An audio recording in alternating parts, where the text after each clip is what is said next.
اشراق کی نماز کا وقت اور فضیلت۔ اشراق کی نماز کے بارے میں تفصیل سے بتا دیں، اسے کب پڑھنا چاہیے اور اس میں کتنی رکعتیں ہوتی ہیں اور اس کی کیا فضیلت ہے۔ احتشام صاحب مہاراشٹر سے۔ رسول اللہ صلی اللہ علیہ وسلم نے فرمایا جو فجر کی نماز کے بعد اپنی جگہ پر بیٹھے بیٹھے اللہ کا ذکر کرے، پھر جب سورج طلوع ہو جائے تو 2 رکعت پڑھے تو اسے ایک حج عمرے کا ثواب ملتا ہے۔ بہت بڑی فضیلت ہے۔ تو یہ 2 رکعت کے بارے میں آتا ہے۔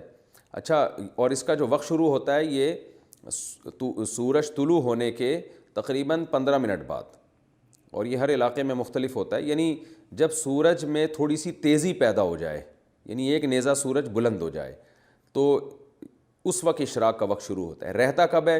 جو جمہور کا قول ہے اس کے مطابق چاش کے وقت تک رہتا ہے اشراق کا وقت، کیونکہ چاش میں نئی نماز کا وقت شروع ہو جاتا ہے، جس کو چاش کی نماز، جس کو اصل میں حدیث میں اوابین کی نماز کہا گیا ہے، وہ جب ہے جب سورج جو ہے زوال کا وقت اور طلوع کے وقت کے بالکل درمیان میں ہو، یعنی 45 کے زاویے پر جب سورج ہو جائے گا نا تو اس وقت چاش کا وقت شروع ہو جاتا ہے۔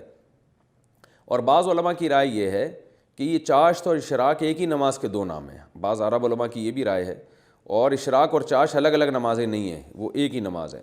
مجھے اب چونکہ بہت زیادہ میں نے اس مسئلے میں تحقیق نہیں کی ہے تو میں نے صرف ایک رائے آپ کو بتا دی ہے۔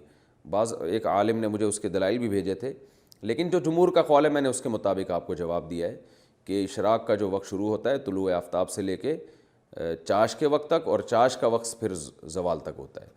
تو جو علماء چاش کی اور اشراق کی نماز ایک ہی کہتے ہیں، وہ کہتے ہیں زوال سے پہلے بھی اگر آپ پڑھ لیں گے تو اشراق کا ثواب مل جائے گا۔